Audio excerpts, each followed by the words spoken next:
सतनाम करता पुरख निर्भो निर्वैर कालमूर्त अजोनि सैभं गुरुप्रसाद।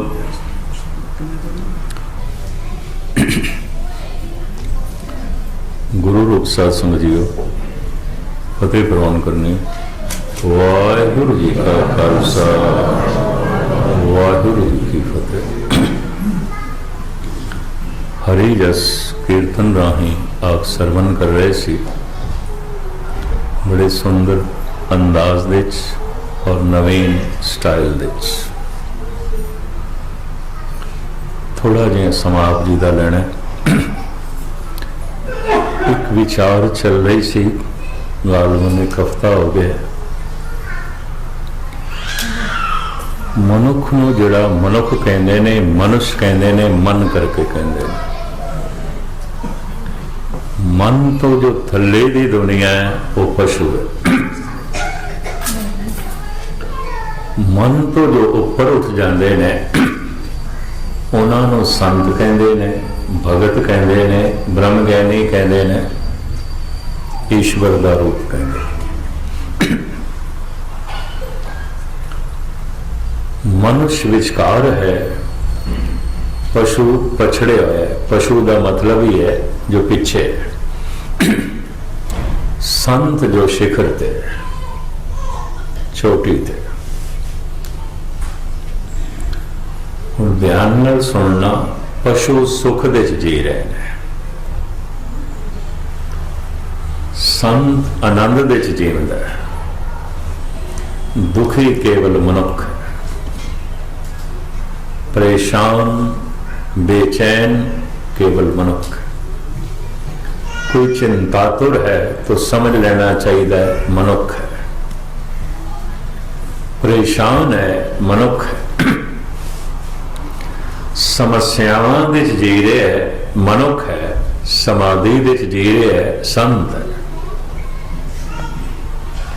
कोई सामाजिक समस्या नहीं, कोई धार्मिक समस्या नहीं, कोई राजनैतिक समस्या नहीं। इन्हां समस्यावां तो थल्ले जी रहे है पशु।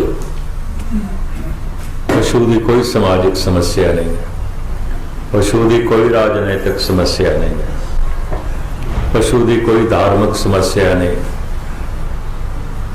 किसी प्रकार की उहदे ते कोई जिम्मेवारी नहीं। सिवाए रिज़्क की तलाश करना, रिज़्क की खोज करना, इस तो इलावा उसकी जिंदगी का प्रयोजन कुछ भी नहीं है। पशु सुख दे जी रहे हैं, पूर्ण संत आनंद दे जी रहे हैं, मनुख दुख दे जी रहे हैं। तो दुख तो किवें छुटकारा होवे? मनुख हो के दुख तो छुटकारा नहीं हो सकता। दुख दे जीवना पड़ेगा। मनुख हो के छुटकारा नहीं है। चिंतावां दे जीवना पड़ेगा। मनुख हो के छुटकारा नहीं है। समस्यावां दे जीवना पड़ेगा। मनुख होने का मतलब है बेड़ी सागर दे विच है, मंझधार दे विच है। पशु होने का मतलब है इन्हें बेड़ी सागर दे ठेली नहीं। संत होने का मतलब है पार हो गया, वो तो पार हो गया, उसकी कोई समस्या नहीं, वो तो पार हो गया, वो तो सागर तो पार हो गया। पशु उन्हें जिंदगी की बेड़ी सागर की ठेली ही नहीं है। मनुख ये मंझधार दे है, तो लहरां टकरांदियां ते बेड़ी डोलदी है। लहरां की ने समस्यावां, एक समस्या हल नहीं हुई होंदी, दूजी आ जाती, दूजी हल नहीं होती, तीजी आ जाती है। रोज रोज जिंदगी छोटी होंदी जा रही है। रोज रोज समस्यावां वधदियां जा रही, कदी बवर मुटाला करना। रोज रोज जीवन छोटा होंदा जा रहा है।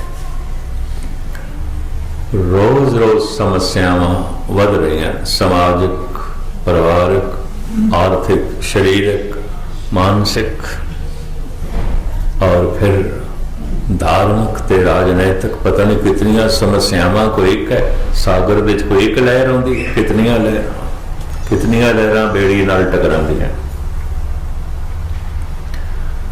भगत कबीर कहंदे ने, कबीर गर्व न कीजिए रंक न हसीए कोय, अजहों सो नाव समुद्र में क्या जाना क्या होए।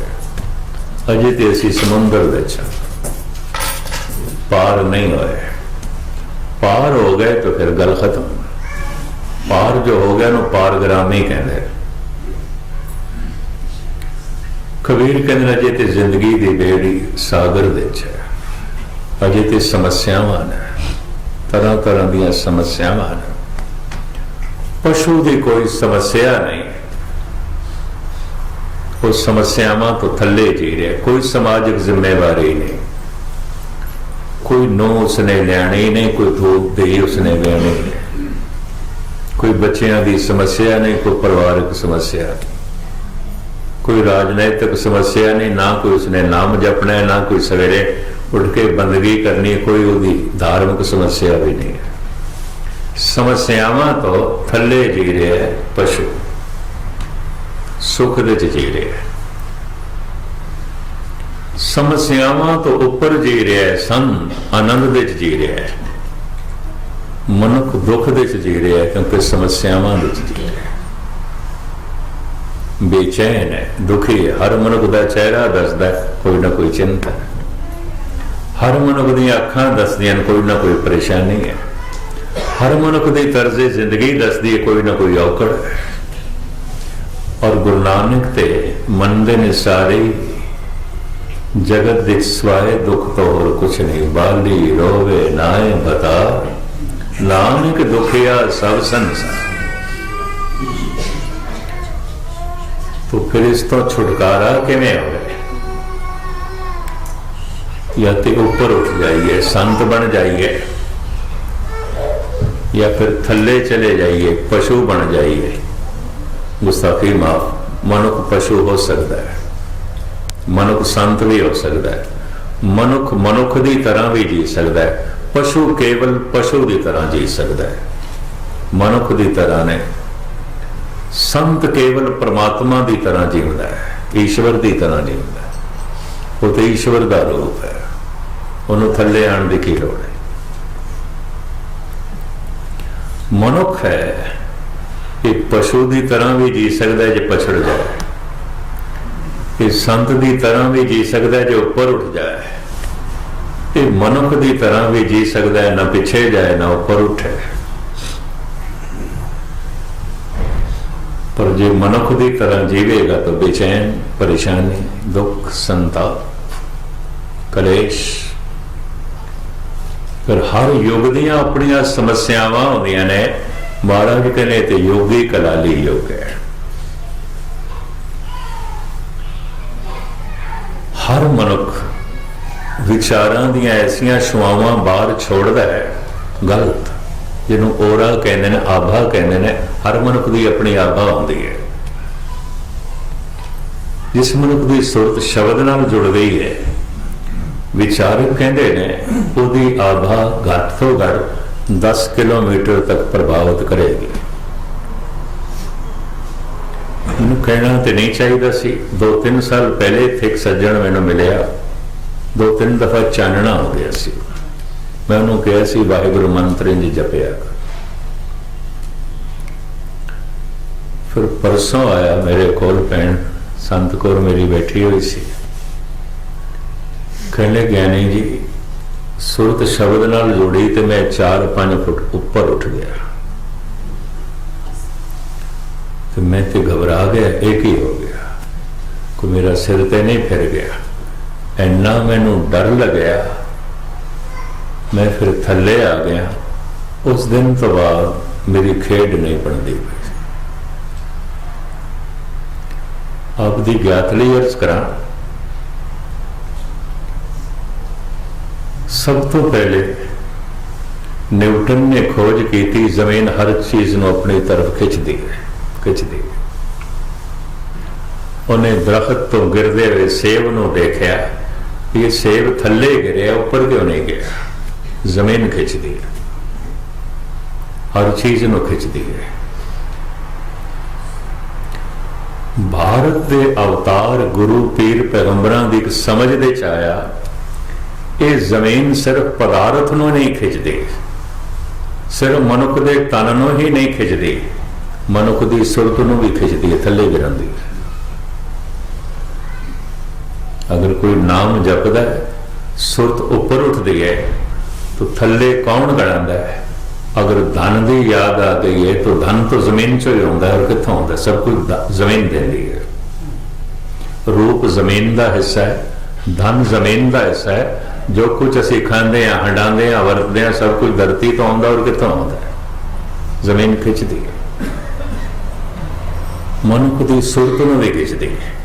जब असी कहने हैं योगी भ्रष्ट हो गया है, ये अभ्यासी भ्रष्ट हो गया, भ्रष्ट होने का मतलब की है, सुरत ऊपर जा रही सी, जमीन ने खिंच लिया, थले गिराया, पछाड़ के मारे, भ्रष्ट हो गया।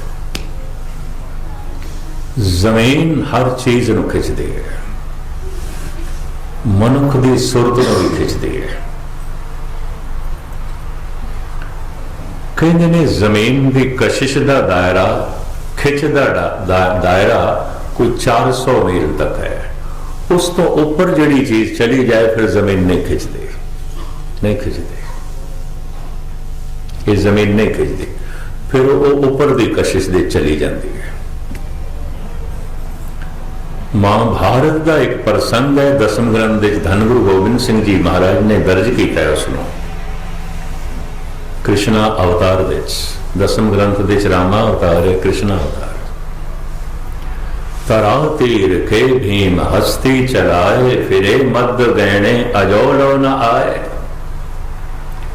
भीम सैन नूं इतना क्रोध आया, उन्हें अपनी पूरी शक्ति वरती ते मंत्रां दे जप नाल जिहड़ी उसनूं सिद्धि प्राप्त सी उसनूं वरतिया।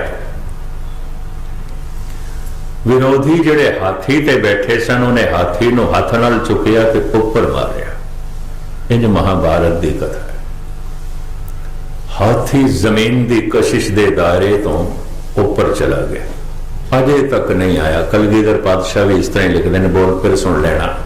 तरा तीर के भीम हस्ती चलाए, फिरे मद गहन अजोलो न आए। वो हाथी अज तक नहीं आया, ऊपर की कशिश दे चला गया। जमीन की कशिश का दायरा सिर्फ 400 मील तक है। उस तो जब कोई ऊपर चली जाती है चीज, कुछ भी चला जाए, जमीन नहीं खिंचती, यदि कशिश घट जाती है। आकार नूं ते जमीन खिंचती है। भारत के संतां दी पकड़ दे चाया विचार नूं भी खिंचती है, सुरत नूं भी खिंचती है, मनुख की अकल नूं भी थल्ले गिराती, समझ नूं भी थल्ले गिराती। धन याद आ गया, प्रभुता याद आ गई, रूप याद आ गया, जमीन का हिस्सा है, जमीन खिंच के थल्ले गिरा देंदी, पछाड़ के रख देंदी। यदि कशिश चो निकलना बड़ा औखा है। जब किसी की सुरत शब्द नाल जुड़ जाती है, इस जमीन की ग्रेविटेशन कशिश का दायरा घट जाता है और मनुख हौला फुल हो जाता है। जमीन तो 2 फुट 3 फुट 4 फुट किसी हद तक 10 फुट तक ऊपर उठ जाता है।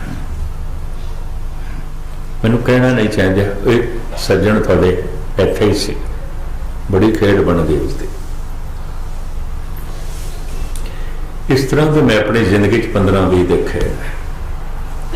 एक कानपुर भी है, एक इंदौर भी है, एक मैं बंबे देखा सी। टैक्सी ड्राइवर सी, टैक्सी चलाना छड़ दिता सी,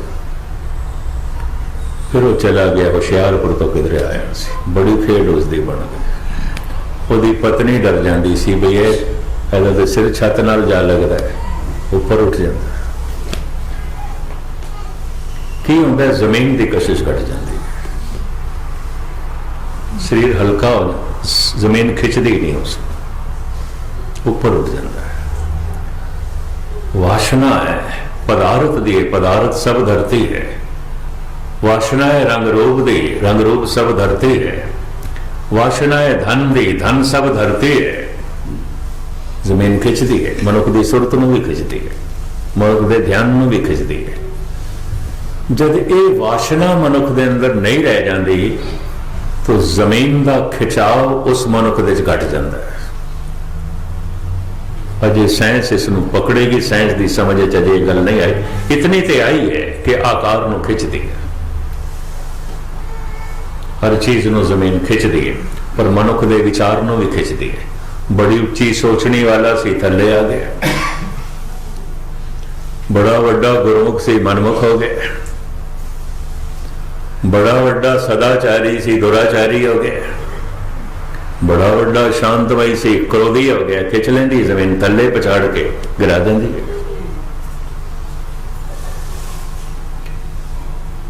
आपकी ज्ञातली अर्ज करा, उंगलियां ते गिने जाने वाले इस तरह के पुरुष होंदे ने और हैं, हिंदुओं दे च भी हैं, मुसलमानों च भी हैं, सिंघां च भी है। दास ने हर तबके च देखे, ये भी मैं अर्ज करा। मैं बचपन का इस लैन दे चा, अज का नहीं हाँ। देश की जब वंड हुई उदों मैं 12 साल का सी। इन्हां अखां नाल मैं कतले आम देखिया। जिस ट्रेन विच मैं आया, असी 12-13 बंदे बचे, बाकी के सब कतल हो गए, सब कतल हो गए। मैं बड़े खून खराबे छोटे होंदियां देखे, किस तरह जिंदा मनुखा नूं जलाया जा रहा, मकाना दे मकान सड़ गए, किवें असी निकले। अलवर दे चाहे वो ट्रेन गौरमेंट ने अलवर भेजी साड़ी, भाई जिन्ने बंदे ने उत्थे सैट करो। अलवर स्टेट सी, महाराजा मिलण वास्ते आया, बड़ी हमदर्दी जताई। जिहड़े छोटे बच्चे सन कहे इन्हां नूं स्कूल भेजिया करो, फीस भी माफ, किताबां भी मिलणगियां, यूनीफॉर्म भी मिलेगी, होर भी सहूलतां। मैं भी गया, पहली क्लास बिठाया। मैं कि मैं 6वीं का 7वीं का विद्यार्थी, 6वीं पास करके मैं 7वीं च बैठा सी, इन्हूं पहली च बिठांदा। कहने लगे तेनों संस्कृत नहीं आती, हिंदी नहीं आती, थे हिंदी मीडियम है, तू जिथे पढ़ता रहा उर्दू मीडियम से, उत्ते पर्शियन मीडियम से, ये तो पहली तो चलना पड़ेगा। मैं दूजे दिन नहीं गया, फिर मैं बेअंगम हो गया।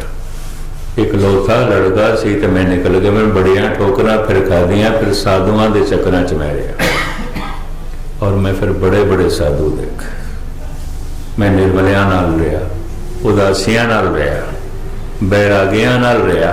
निर्मल अखाड़ा बनारस दे, फिर मेरी ढारस वजी जब मैं कईयां दी सुरत उच्ची देखी, कईयां दी खेड देखी,